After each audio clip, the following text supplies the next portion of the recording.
Hello friend, स्वागत है आपका अपने चैनल पर। फ्रेंड्स, आज 14 जुलाई है। 14 जुलाई के सारे इंपॉर्टेंट करंट अफेयर्स इस वीडियो में बताए गए हैं, साथ में रिलेटेड फैक्ट्स भी उसके बताए गए हैं। तो वीडियो को स्किप मत करिएगा, पूरा देखिएगा, क्योंकि करंट अफेयर्स का हर एग्जाम में अहम रोल होता है। चलिए पहले रिवीजन कर लेते हैं 13 जुलाई करंट अफेयर्स का।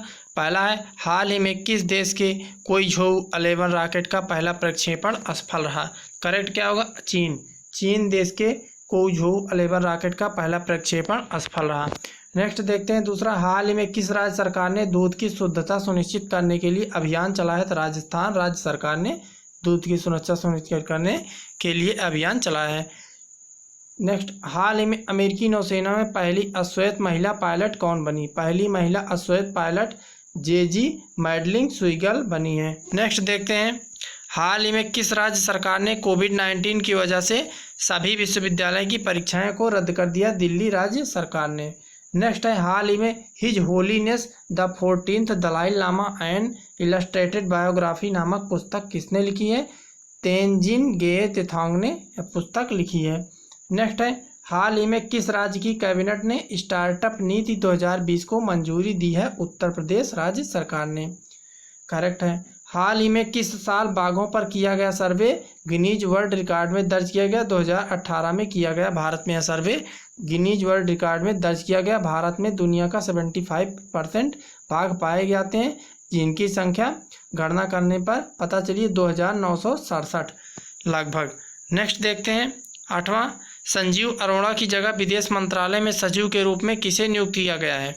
तो विकास स्वरूप को विदेश मंत्रालय में सचिव के रूप में नियुक्त किया गया है।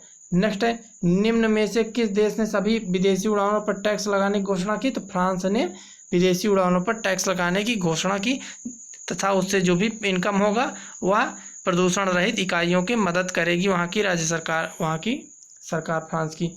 नेक्स्ट है, प्योर फॉर श्योर अभियान कहाँ शुरू हुआ? तो राजस्थान में प्योर फॉर श्योर अभियान शुरू हुआ दूध की शुद्धता और गुणवत्ता सुनिश्चित करने के लिए। तो फ्रेंड्स, अब हम देखते हैं आज के करंट अफेयर 14 जुलाई कौन कौन से हैं, तो ध्यानपूर्वक देखिएगा। पहला है, हाल ही में नासा के टेलीस्कोप द्वारा खोजा गया कौन सा धूमकेतु 22 जुलाई 2020 को पृथ्वी के सबसे निकट पहुंचेगा? पहला है D2020F3, K2019N2, zeros L2, C2020F3। कौन सा करेक्ट होगा? फोर्थ वाला C/2020F3, जिसे न्यूवाइज के नाम से भी जाना जाता है। नासा के टेलीस्कोप द्वारा खोजा गया धूमकेतु है जो 22 जुलाई को 2020 को पृथ्वी के सबसे निकट पहुंचेगा। नेक्स्ट देखते हैं, हाल ही में किसे कॉर्पोरेट उत्कृष्टता श्रेणी के अंतर्गत उत्कृष्ट उपलब्धि के लिए प्रतिष्ठित CII-ITC सस्टेनेबिलिटी पुरस्कार 2019 प्रदान किया गया? कौन सा करेक्ट होगा? चौथा, national thermal power corporation NTPC को यह पुरस्कार मिला है। NTPC गर्ल्स एम्पावरमेंट कार्यक्रम भी चलाता है। उनके क्षेत्र में जो भी अपनी सुविधाओं से वंचित बालिकाएं होती हैं उनके वह मदद करता है NTPC इस कार्यक्रम के अंतर्गत। नेक्स्ट देखते हैं, नीति आयोग के अटल मिशन इनोवेशन मिशन ने देश भर में स्कूली छात्रों के लिए कौन सा मॉड्यूल लॉन्च किया है? नीति आयोग के अटल इनोवेशन मिशन ने देश भर में स्कूली छात्रों के लिए कौन सा मॉड्यूल लॉन्च किया है? इंपॉर्टेंट ये भी है। पहला STL ऐप डेवलपमेंट मॉड्यूल, दूसरा BSTL ऐप डेवलपमेंट मॉड्यूल, तीसरा ATL ऐप डेवलपमेंट मॉड्यूल, चौथा NDL app development module. Correct होगा तीसरा ATL app development module. NITI Aayog के अटल इनोवेशन ने स्कूली छात्रों के लिए मॉड्यूल लॉन्च किया है। क्या है देख लेते हैं। ATL ऐप डेवलपमेंट मॉड्यूल एक ऑनलाइन कोर्स है जो पूरी तरह से निःशुल्क है। इसका उद्देश्य क्या है?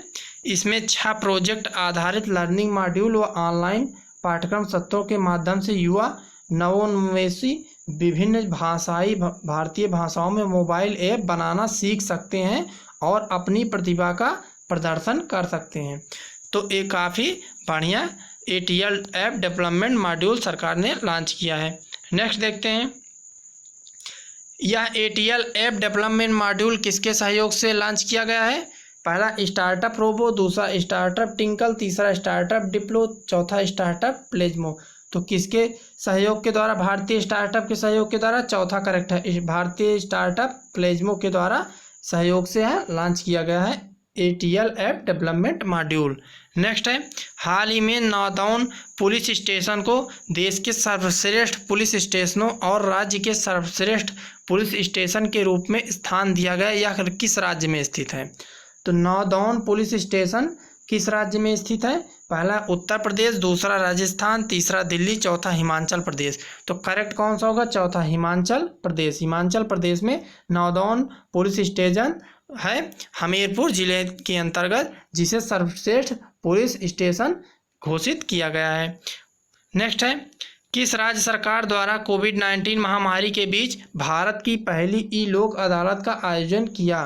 किस राज्य सरकार ने किया? पहला छत्तीसगढ़, दूसरा राजस्थान, तीसरा दिल्ली, चौथा हिमाचल प्रदेश। कौन सा करेक्ट है? पहला, छत्तीसगढ़ राज्य द्वारा सरकार द्वारा पहली बार ई लोक अदालत का आयोजन किया गया भारत की। नेक्स्ट है, अरुणाचल प्रदेश के किस फिल्म निर्माता को उनकी शॉर्ट डॉक्यूमेंट्री के लिए दादा साहेब फाल्के पुरस्कार 2020 दिया गया है? किसको दिया गया है उनके शॉर्ट डॉक्यूमेंट्री फिल्म के लिए? वो कहाँ के रहने वाले हैं? अरुणाचल प्रदेश के रहने वाले हैं। कौन है? देख लेते हैं। पहला है तेनजिंग गेथियोंग, दूसरा रूपा श्री कुमार, तीसरा है कैजेंग डी थोकडोक, चौथा है निकी चैमलिंग। तो कौन से करेक्ट है? तीसरा करेक्ट है। कैजेंग डी थोकडोक को दादा साहेब फाल्के पुरस्कार 2020 से सम्मानित किया गया है। कहाँ के रहने वाले हैं? अरुणाचल प्रदेश के। अब नेक्स्ट देखते हैं, उनकी केजोंगथोक को उनकी किस शॉर्ट डॉक्यूमेंट्री के लिए दादा साहेब फाल्के पुरस्कार दिया जा रहा है? जो अभिनेता है केजोंगथोक, उनको किस शॉर्ट डॉक्यूमेंट्री के लिए यह पुरस्कार दिया जा रहा है? पहला है ची लुपो, सी डुपो, चीजिंग लीफिंग। कौन सा करेक्ट है? पहला, ची लुपो शॉर्ट डॉक्यूमेंट्री के लिए उन्हें दादा साहेब फाल्के पुरस्कार 2020 प्रदान किया जा रहा है। नेक्स्ट है, किसने स्लीप वर्ग के रेड बुल रिंग में हुई स्टायरियन ग्रैंड प्रिक्स 2020 जीत ली है? किसने जीता है? पहला देखिए लुइस हैमिल्टन, दूसरा वोल्टारी बोट्टास, तीसरा जॉन हेनरी, चौथा तेनजिंग। कौन सा करेक्ट है? पहला है लुइस हैमिल्टन, जो है मर्सिडीज के ब्रिटेन खिलाड़ी हैं। इन्होंने स्टायरियन ग्रैंड प्रिक्स 2020 जीत लिया है। यह ऑस्ट्रिया के स्लीप वर्ग में हुआ। नेक्स्ट देखते हैं, सिंगापुर के नए प्रधानमंत्री कौन बन गए हैं? कौन बन गए हैं? पहला देखिए केजेंग डी थोकडोक, दूसरा सी जुआंगलुंग, तीसरा ली हुइसन लुंग। इनमें से कोई नहीं। कौन सा करेक्ट होगा? तीसरा करेक्ट होगा। ली हुइसन लुंग सिंगापुर के नए प्रधानमंत्री बन गए हैं। तो फ्रेंड्स, ये थे आज के इम्पॉर्टेंट करंट अफेयर्स। तो आशा करते हैं आपको पसंद आया होगा। इम्पॉर्टेंट करंट अफेयर हैं सारे, तो आप लाइक कीजिए, शेयर कीजिए, नए हैं सब्सक्राइब कीजिए। आपका स्वागत है। कल मिलते हैं नए करंट